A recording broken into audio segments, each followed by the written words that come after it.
రెండవది ఇంకేదో ఏదో ఆర్ఎస్ ప్రవీణ్ గారా, మంచి మిత్రుడు, సామాజిక స్పృహ బాధ్యత ఉన్నవాడు.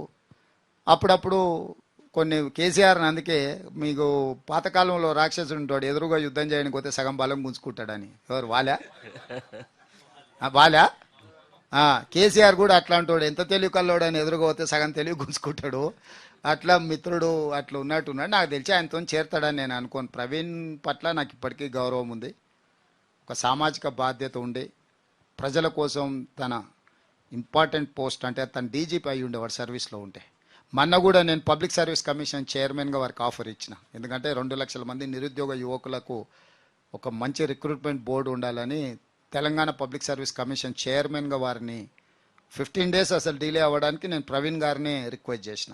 వారు ఉంటే మంచిగా ఉంటుంది, బాగుంటుందని. వారు అది కూడా తిరస్కరించారు. లేదు, నాకు ఇంకా పెద్ద బాధ్యత ఉన్నది, సమాజంలో నేను చేయాల్సిన పని ఉంది అని వారు.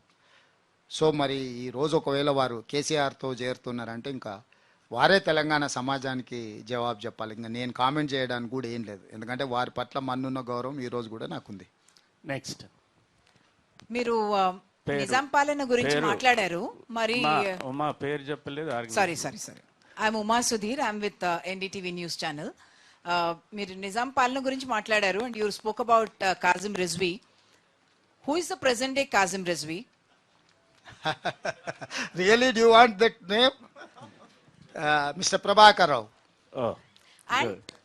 Related to that only, I'm saying the former DSP got arrested, etc. What is your understanding of what has happened? I know the investigation is still on, but what is your understanding of what happened?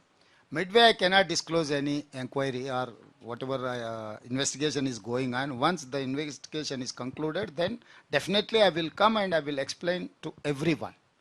So the process is going on. Once the department completed the process, then I will come up with the details. నమస్తే sir, నా పేరు రాజు, Andhra Jyothi reporter sir. ఏం లేదు sir, Rythu Bharosa గురించి కొంచెం స్పష్టత కోసం రైతులు ఎదురు చూస్తున్నారు. 70 లక్షల మంది రైతులు ఎట్లా అమలు చేయబోతున్నారు అనేది ఉంది. ఎందుకంటే 2 months లో మళ్ళీ ఖరీఫ్ సీజన్ ప్రారంభం కాబోతుంది. మీరు ఎలా చేయబోతున్నారు?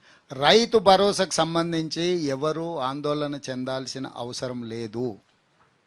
గతంలో కొనసాగిస్తున్న రైతు బంధును ఇప్పటి వరకు 5 ఎకరాల వరకు ఉన్న రైతులకు దాదాపుగా 62 లక్షల మందికి రైతు బంధు వాళ్ళ ఖాతాలో పడ్డది. భవిష్యత్తులో రైతు భరోసా పథకము గుట్టలకు, చెట్లకు, రోడ్లో పోయిన భూములకు, లేఅవుట్లై బంగ్లాలు కట్టిన ప్రాంతాలకు ఇవ్వబడవు. అట్లాంటి వాటిని అన్నిటిని కూడా సర్వే చేసి వాటిని తొలగిస్తాము. అందుకే గ్రామాలలో రైతు బంధు అడిగే వాళ్ళను అప్లికేషన్ పెట్టుకోమన్నాము. ప్రభుత్వం ఇచ్చే ఏ సంక్షేమ పథకానికైనా అర్హులు అప్లికేషన్ పెట్టుకోవాలి. అప్లికేషన్ పెట్టుకున్న వాటిని స్క్రూటినీ చేసి వాళ్ళందరికీ పెట్టుకోవచ్చు. ఎవరైనా కొత్త వాళ్ళు పెట్టుకోవచ్చు, వచ్చేవాళ్ళు పెట్టుకోవచ్చు. వచ్చేవాళ్ళు పెట్టుకోకపోయినా మా దగ్గర డేటా ఉంది, అది వెరిఫై చేస్తాం. వచ్చేవాళ్ళు పెట్టుకోలేదు కాబట్టి మాకు రాదని అనుకోవాల్సిన పని లేదు. ఇప్పుడు ఎవరైతే 68 లక్షల మంది రైతు బంధు లబ్ధిదారులు ఉన్నారో డేటా మొత్తం మా దగ్గర ఉంది. అందులో ఎవరైనా అనర్హులు ఉంటే వాటిని విశ్లేషిస్తాం. అంటే ఆల్రెడీ అమ్మేసుకొని లేఅవుట్లు అయిపోయి కాలనీలు వచ్చిన వాళ్ళు కూడా నాకు తెలిసిన బంధువులు చాలామంది ఉన్నారు. 30 ఏళ్ల క్రితం అవి లేఅవుట్ అయ్యి అమ్మిపోయిన పెద్ద పెద్ద బంగ్లాలు వచ్చిన, అపార్ట్మెంట్స్ కూడా వచ్చినాయి. కానీ ల్యాండ్ యూసేజ్ మారకపోవడం వల్ల, అంటే నాన్ అగ్రికల్చర్ ల్యాండ్ కన్వర్ట్ కాకపోవడం వల్ల అగ్రికల్చర్ ల్యాండ్ కింద వాళ్ళ పేరు మీదనే వస్తుంది. వాళ్ళకి లక్షల రూపాయలు వాళ్ళ ఖాతాలో పడుతున్నాయి. ఈ మధ్యలోనే మీ పేపర్లోనే రాసిండ్రు, నేషనల్ హైవేస్ కింద రోడ్లలో పోతే వాళ్ళకు కూడా రైతు బంధు వస్తానే ఉందని. ఇట్లాంటి నిర్లక్ష్యము, తప్పుడు విధానాలకు రైతు భరోసా పథకంలో పులి స్టాప్ పెడతాము. తప్పకుండా వాళ్ళని పెంచి, అంటే ఈ దుర్వినియోగాన్ని ఆపుతాము. నిజమైన లబ్ధిదారులకు పూర్తి స్థాయిలో అమలు చేస్తాం. సార్, శ్రవణ్ ఫ్రమ్ TV9 అండి. మిగులు రాష్ట్రంగా ఏర్పడిన తెలంగాణ అప్పుల రాష్ట్రంగా మిగిలింది. ఇప్పుడు ఖజానా ఖాళీ అయింది. 1వ తారీఖు ఉద్యోగాలకు జీతాలు ఇస్తున్నామని మనం ప్రత్యేకంగా చెప్పుకోవాల్సిన పరిస్థితి ఏర్పడింది. ఈ టైంలో మీరు 3 నెలల 30,000 ఉద్యోగాలు భర్తీ చేశారు. ఇంకా చాలా ఉద్యోగాలు ఉన్నాయి. సంపద సృష్టించడానికి ఇప్పుడున్న ప్రభుత్వం తీసుకుంటున్న నిర్ణయాలంటే ఎలా సంపద సృష్టించగలుగుతున్నారు? ఇప్పుడు దుబారా తగ్గించడం పెద్ద సంపద సృష్టించినట్టు. అవసరం లేని ఆర్భాటాలకు మింగడానికి మెతుకు లేకపోయినా వెనకడికి కూడా మీసాలకు సంపెంగ నూనె కొనుక్కొచ్చుకున్నాడంట. సో మేము ప్రాధాన్యతలను క్రోడీకరిస్తున్నాం, దుర్వినియోగాన్ని ఆపుతున్నాం. ఇంకా స్పష్టంగా చెప్పాలంటే కేంద్ర రాష్ట్ర ప్రభుత్వాల మధ్యలో మ్యాచింగ్ గ్రాంట్, అంటే గవర్నమెంట్ ఆఫ్ ఇండియా కొన్ని స్కీమ్లు ఇస్తుంది. ఆ స్కీమ్లలో ఏంటంటే 60% నిధులు వాళ్ళు ఇస్తారు, 40% మనం వాటికి కలిపితే 100%తో నా కార్యక్రమాలు తీసుకోవచ్చు, ఇంక్లూడింగ్ సాగునీటి ప్రాజెక్టులు. ఇప్పుడు పాలమూరు రంగారెడ్డి ఎత్తిపోతల పథకము ఇప్పుడు జాతీయ ప్రాజెక్టులు అనే విధానమే మోడీ వచ్చినాక రద్దు చేసిండు, నేషనల్ ప్రాజెక్ట్ అంటారు కదా. ఆ విధానమే 2015లో రద్దు అయిపోయింది. ప్రతిసారి కేసీఆర్ నేషనల్ ప్రాజెక్టు కోసం లెటర్ ఇచ్చి వచ్చినట్టు. అసలు హెచ్ఎస్సి అని మా ఫాదర్ చదువుకునేటప్పుడు హెచ్ఎస్సి ఉండే, తర్వాత అది మార్చి ఎస్ఎస్సి అని వచ్చింది. ప్రతిసారి పోయి నేను హెచ్ఎస్సికి ఫీజు కట్టి వస్తాను, నేను పరీక్ష రాస్తా అంటే అది విధానమే లేదు, పరీక్షకి వెళ్ళి రాస్తావు. సేమ్ నేషనల్ ప్రాజెక్ట్ అనే విధానం లేదు. పిఎంకేఎస్వై కిసాన్ సంయోజన యోజన అని కొత్త పథకం వచ్చింది. దాంట్లో ఏ ప్రాజెక్ట్ అయినా ప్రాపర్ ఫార్మేట్లో అప్లికేషన్ పెట్టుకుంటే 60% కేంద్ర ప్రభుత్వం నిధులు ఇస్తే 40% రాష్ట్ర ప్రభుత్వం ఇవ్వాలి. పాలమూరు రంగారెడ్డి ఆ ఫార్మేట్లో అప్లై చేసుకొని ఎన్నిసార్లు ముఖ్యమంత్రి వచ్చినా నేను చెప్తే వినలేదు. ఆయన ఇదే మాట్లాడతాడు ఎంతసేపు నాని. షెకావత్ గారు చెప్తే మేము ఇమ్మీడియట్గా రాగానే మా ఉత్తమ్ కుమార్ రెడ్డి గారు ఆ ఫార్మేట్ మార్చి కొత్తది అప్లై చేసుకున్నాం. ఇప్పటికి 30,000 కోట్లు ఖర్చు పెట్టారు పాలమూరు రంగారెడ్డిలా.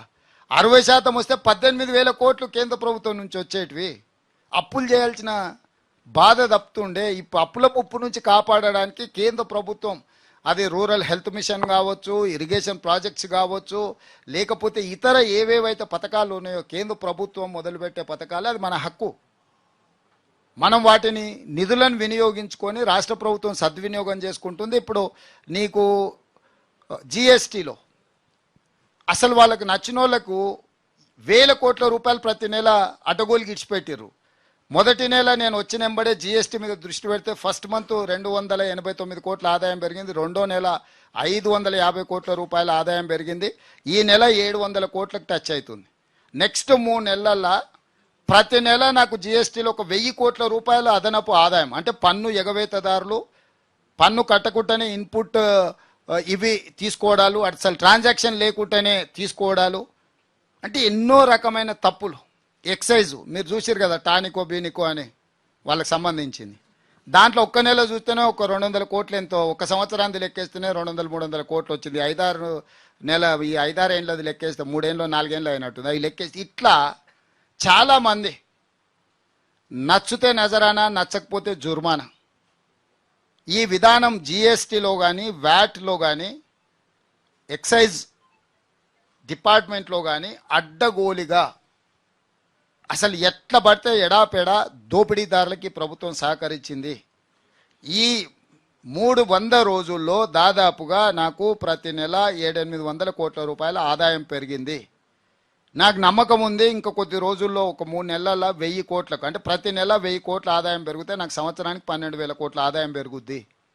12,000 కోట్ల రూపాయలతో నేను అమలు చేస్తున్న సంక్షేమ పథకాలకు ఏమేమి అవసరం ఉందో వాటన్నిటి కూడా ఒక పద్ధతి ప్రకారం ఖర్చు పెడతాము. దుబారా తగ్గిస్తాము, సోకులకు ఖర్చు పెట్టము,